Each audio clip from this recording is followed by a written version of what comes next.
కేసీఆర్ తన పాత్ర పోషించకుండా farm house లో కుంభకర్ణుడిలా నిద్రపోతున్నారని మంత్రి కోమటిరెడ్డి వెంకటరెడ్డి విమర్శించారు. అసెంబ్లీలో తగినంత బలమున్నా ప్రజల పక్షాలం పోరాడకుండా భయపడి అసెంబ్లీ సమావేశాలకు రావడం లేదు అన్నారు.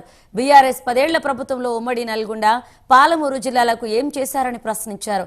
తనను విమర్శించే స్థాయి కేటీఆర్, హరీష్ రావుకు లేదు అని మంత్రి కోమటిరెడ్డి వెంకటరెడ్డి అన్నారు. కన్నులాగా అసెంబ్లీలో ఫామ్ హౌస్లో అసెంబ్లీకి రాకుండా ఫామ్ హౌస్లో నిద్రపోయి ఇవాళ మేము అసెంబ్లీలో మీరు చూశారు ఎన్నోసార్లు. అరే కేసీఆర్ నీకు 14 నీకు 39 మంది బలం ఉంది. మా బట్టి విక్రమార్క 6 ఎమ్మెల్యేలున్నా సిఎల్పి నాయకున్నా ప్రతిరోజు నువ్వు మైక్ ఇచ్చినా ఇవ్వకుండా ప్రజల పక్షాన పోరాటం చేసిండు.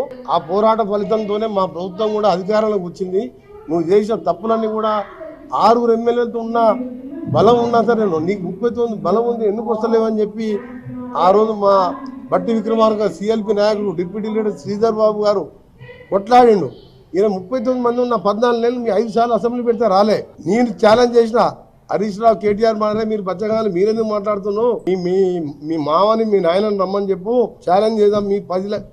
మీ 10 సంవత్సరాల పాలన మా ప్రభుత్వం ఏం చేస్తుందో తేల్చుకుందాం, మీ బచ్చగాలతో మేమెందుకు మాట్లాడుతామని నేను ఎన్నోసార్లు చేసినా నాకు ఇవాళ సంతోషంగా అనిపిస్తుంది. ఇవాళ నా ఛాలెంజ్కు నిన్న కూడా కేటీఆర్ నల్గొండకు వచ్చి నల్గొండను ఎండబెట్టి ఎస్ఎల్పి సొరంగాన్ని పండబెట్టి ఉదయ సముద్రం పూర్తి చేయకుండా మహాత్మా గాంధీ యూనివర్సిటీలో కాలు కూడా పెట్టాలి. 10 ఏళ్ళు జిల్లా మినిస్టర్ పెట్టాలి, కేటీఆర్ పెట్టాలి. అలాంటి వచ్చి వాడు వీడని మాట్లాడి నా మీద.